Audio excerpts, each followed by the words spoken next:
I'm so thrilled that my friend gave me her fallen apples, her windblown apples. And so there's so much you can do with apples and apple scraps. So today I am going to start making some Worcester sauce.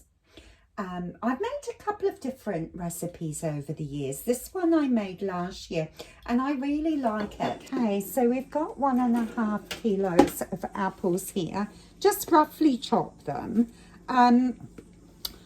You don't need to core or peel them.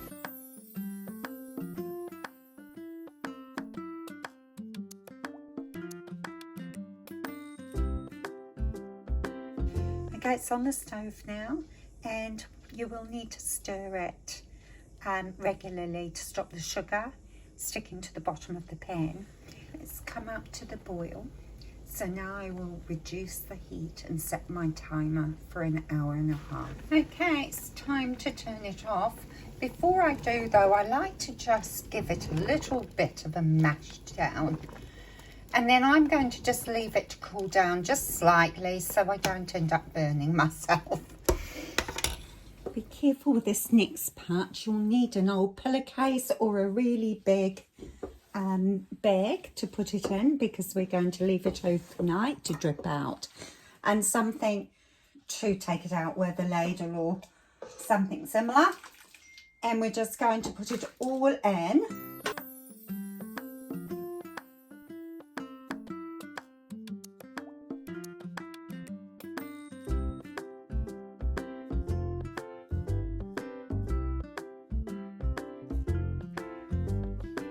I took my bag down this morning and I've been out all day, so now I'm going to just reheat the Worcester sauce.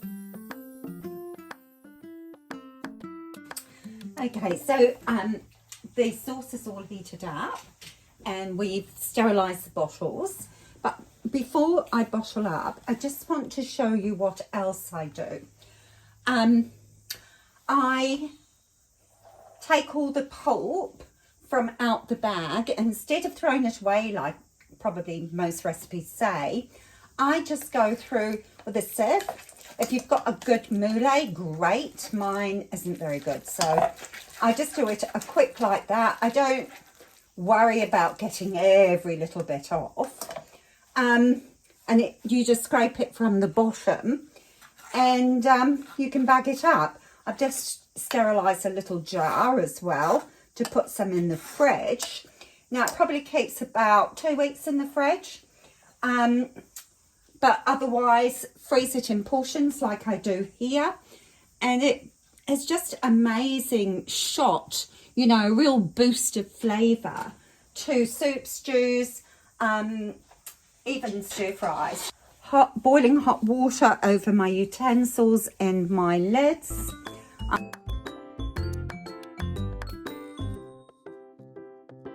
Like always, give your rims a really good wash before you put the lids on, and then leave them to cool down.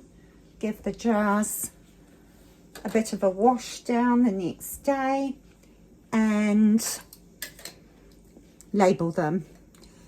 And here we have our beautiful Worcester sauce. It's absolutely delicious. There is a little bit of sediment at the bottom. You can either strain it or just do as I do and just give it just a little bit of a shake.